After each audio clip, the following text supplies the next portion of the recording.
Alright, what is up guys? Welcome back to our channel. Welcome back to another video. Ride to work tayo, Monday. Time check, it's 10:10 a.m. Medyo late start tayo today. 10:45 ang ating call time today. So, try natin mag-vlog papuntang work. It's been a while. 1 week na rin ako nagra-ride eh. Pero ngayon lang tayo mag-vlog papasok. Today is Monday, November 11. So, Veterans Day today. Walang pasok, kaya medyo maluwag ang kalye. And happy Veterans Day sa lahat ng ating kaibigang veterans. Thank you for your service. Maraming salamat po sa inyo. So ngayon testingin ulit natin tong helmet natin. Babae, Lady Rider. Kasi doon sa huling video natin mukhang goods naman siya. So testingin natin dito sa multi talaga ng buong biyahe. And kung sa freeway, tignan natin kung madidilig nyo pa rin ako. Gusto ko maglagay ng chin curtain sa mga helmet, baka makatulong sa wind noise. Pero tignan natin. Yung Shoei ko kasi meron yun eh. Alam ko kasya yun actually dito eh. Hindi ko lang tinry ilipat eh. Pero for sure sa Astro, I think kailangan maglagay ng chin curtain. And yung Astro ang dadalhin nating helmet eh sa pag-uwi natin sa Pilipinas. Weather check, 64 degrees. Saktong-sakto lang kasi medyo tanghali na tayo umalis ng bahay. Wala naman traffic. Holiday, sakto lang ang ating oras. Meron tayong 18 minutes or yeah, parang parating sa work. Abot naman yan. I think so, hope so. Pero sabi kanina, yung mga pumasok ng maaga, may traffic daw eh. May aksidente somewhere. You know, Lady Rider oh. May aksidente malapit sa bandang work na sa freeway daw. So yung iba umi-exit ng earlier, 3 exits away sa work, doon sila umi-exit para hindi ma-traffic. Hopefully wala na yung traffic ngayon. Pero tignan natin. Lady Rider Harley oh. Okay, ride tayo. Mahang kita. And I love it. Oh, mataw si ate. Good job.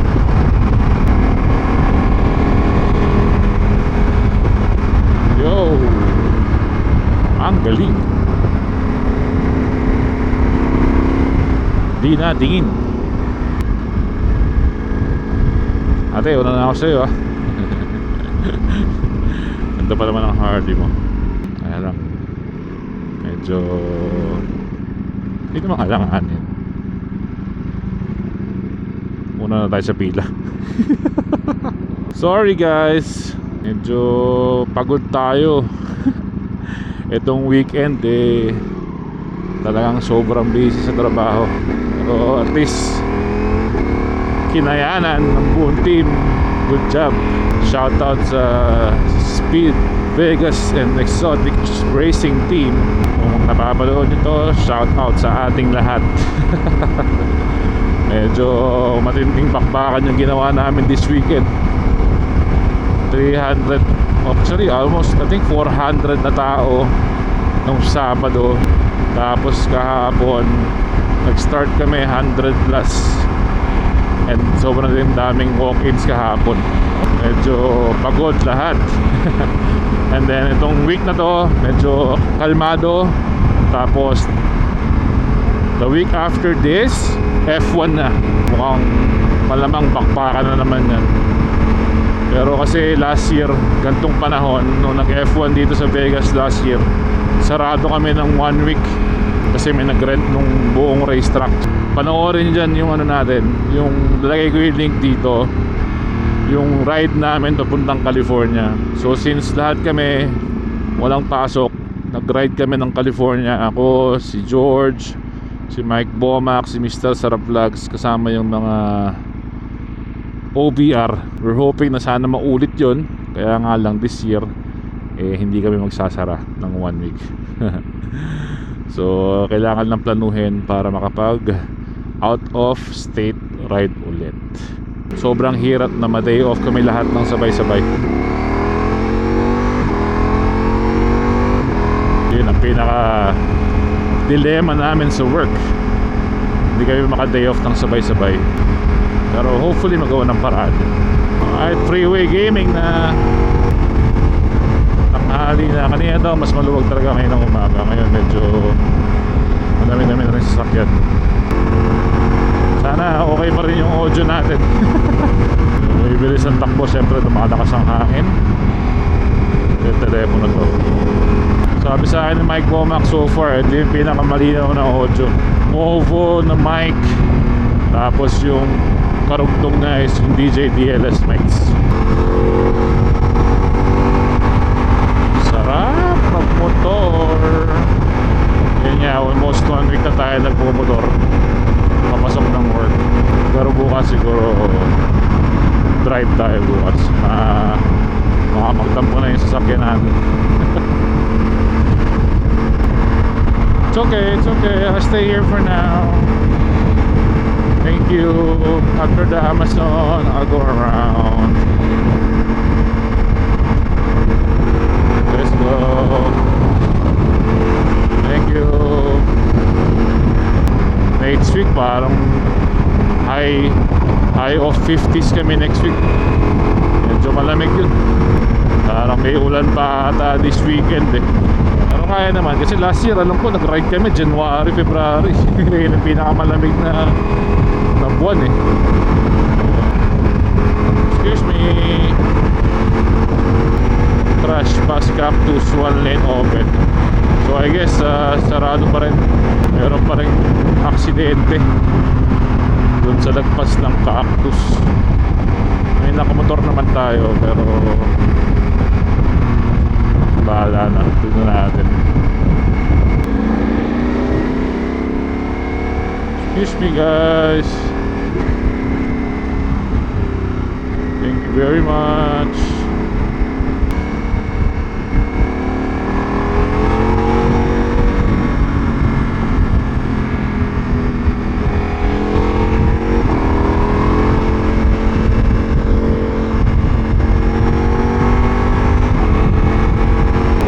Check 10:24. Hindi ko pa rin nababago yung oras dito. 10:24 nandito tayo sa Allegiant. Goods na tayo, abot na tayo. Chill ride lang tayo, chill ride. May magandang content dyan guys sa Pilipinas pag uwi natin. Comment down below nga kayo. Kasi totoo lang, wala talaga yung gagawin dyan kundi bumusita sa pamilya syempre at saka mag-ride. Ang itinerary ko lang dyan isang weekend ng reunion sama ang family, tapos the rest puro ride na. Wala tayong gagawin kundi mag-ride kasama yung ating Tito William at saka yung mga pinsa ko nagsisimula na rin mag-ride. Makaka-ride na natin sila. So anytime, any day pwedeng mag-ride. So comment down below guys anong mga pwedeng i-content at mga pwedeng pag-usapan natin sa mga darating mga vlogs. Let's take West Silverado Ranch Boulevard, South Las Vegas Boulevard Enterprise. So traffic In half a mile. Use the right 2 lanes to take exit 31, Silverado Ranch Boulevard. Eto na ang traffic pa rin guys. Buti na lang tayo ay nagmotor.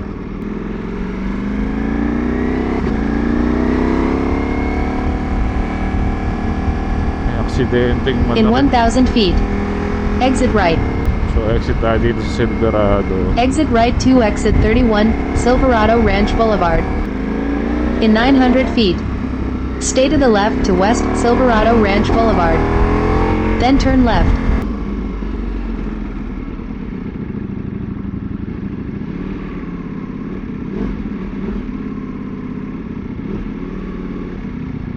Kasya ba tayo dyan? Kasya tayo dyan. Let's go.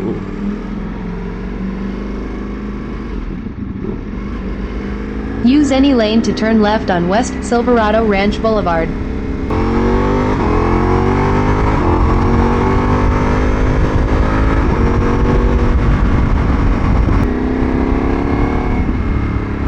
Use the right lane to turn right on South Las Vegas Boulevard. Continue straight for 10 minutes. 10 minutes? Photo finish tayo na to. ETA 10:42. Pero basta nandun tayo ng 10:45. Goods naman tayo dun.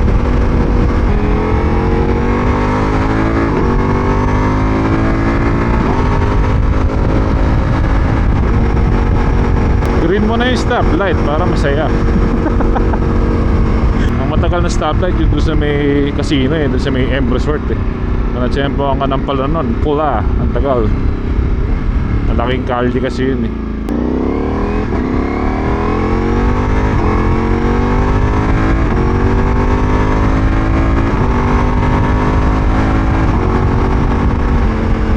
Sarap talaga to si Multistrada. Lalo gantong panahon, hindi mainit, hindi umiinit si Multi. Pag summer, medyo mainit siya sa legs. Pero hindi naman ano, para hindi mo siya i-ride.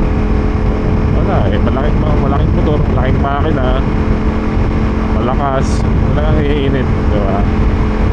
So ito yung stoplight na sabi ko, putya, pag-go lang nung paganon, medyo matagal yung paganyan. Ay. Excuse me. Tangina na yung police ba? Hindi pala. Alam ko police. EMS. Muna tayo dito guys. Sensya na kayo guys. Tayo una sa pila. Ito na yung home stretch ng ating wala na stoplight dito hanggang work. Abot naman 10:37. Nakabihis naman na tayo, magsasapatos na lang tayo. Nagkotse tayo, siguradong late. Oh, may pulis daw dun sa bandang dulo, sa may malapit sa trabaho. Ilang beses na rin tayo nasalba nito ni Waze sa mga ganyan. Pag bumabiyahe ng papuntang California, eh, medyo napapasarap ng biyahe, tapos biglang police reported ahead. Meron niya. Pero syempre doble ingat pa rin. Mahal din kasi, mahal pagka nadali, medyo mahal. Makati-kati sa bulsa guys. Imbis na pampiyesa mo na ng motor, pagbabayad mo pa ng ticket, edi diba? Hindi kaya ng pyesa, huwag ka magpapahuli. Ay, nasa freeway pala yung police. Wala pala dito. Alright, nandito na tayo sa work. I think nag-drive si Mike Bomac ngayon. Turn left. Kahapon nag-ride siya. Abangan niyo yung vlog niya. For sure meron yan. Kasi may camera kahapon si Mike Bomac eh. I think for sure si George nag-ride din yan. Yun. Tuta pati si Jason nag-ride. Jason Aquino ay nag-ride din gamit ng kanyang Aprilia 210 Fast Boys. Kami mga ano lang, chill boys, you know. Aprilia na naka-SC project. Ingay din yan. Alright, kita kayo sa mamaya pagpa-uwi. Let's go. You ready? Huh? You ready? One way to find out. I don't know. Oh, there's still sunlight. I mean, at least this is different. It's light. Yeah. Oh, you're thinking if I can open that thing again or not? You got it.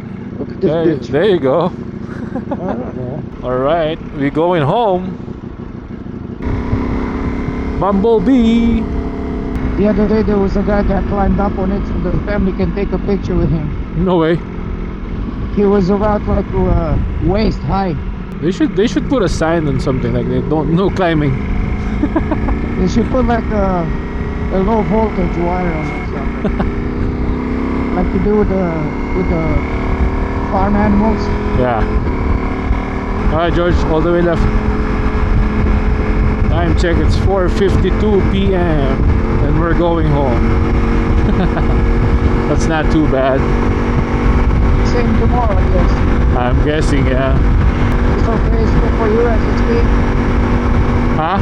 Well, is this okay for you as a speed? 'Cause I Yeah. don't wanna go- No, go I don't ahead. wanna get distracted. I'm cool with it, man. Chilling. This morning I thought I was gonna be late. I was thinking, okay, I can split, no worries. But I still ended up getting out of South Point, and it was all red on the fucking lights. I'm like, oh shit. I made it. So it's a little bit. Time to split. There you go. Gave room. Got the Utah boy right here. Gonna let us through. Thank you. Traffic. Ooh, why traffic? Well, it's sooner than we normally leave, so. Yeah. Are you vlogging or recording this? Yeah. Well, it's okay. Oh. I was gonna say something about this Camry, but.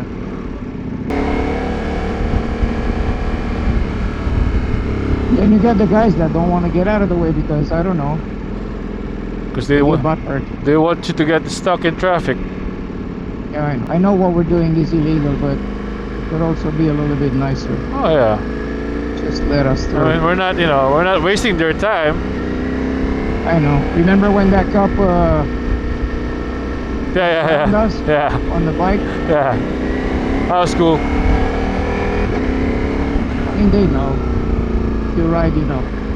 These guys are just jealous.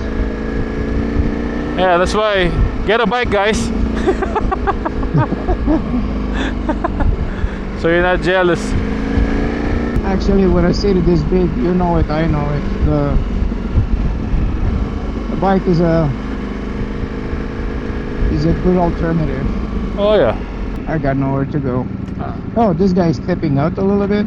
But if I go on the left side, I can drive a school bus to there. It's just dirty. I'm gonna do it. It's up to you. But still, just move out. Oh, I'm going. You wanna come? Go ahead. It's up to you. I'll follow you.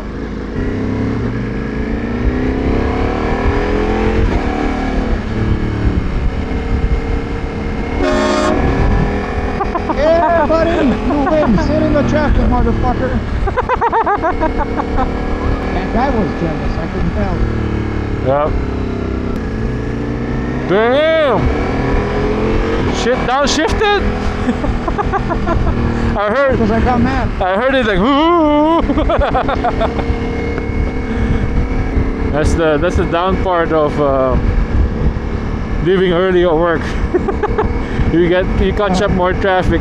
It's not. Look, it's free. But these people don't know how to hit. They don't know how to drive. Right? Yeah. What the fuck they doing?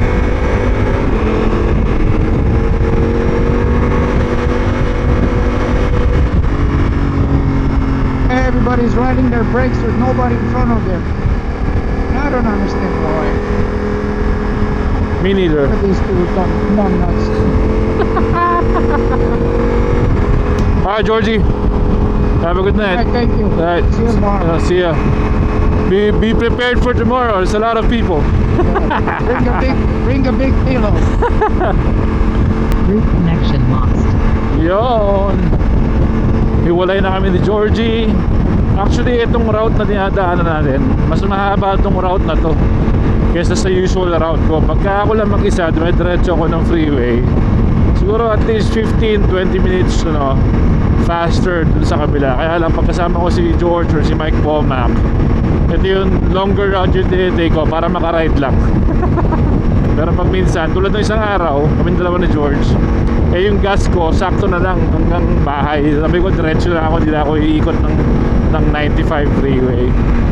Pero ngayon maaga kami nakalabas, okay ang gas, kaya sabi ko sige, ride ako malayo ng konti lang naman, di ba? 15 minutes difference. Pero pag ako mag-isa, yun, dun, diretso ako dun.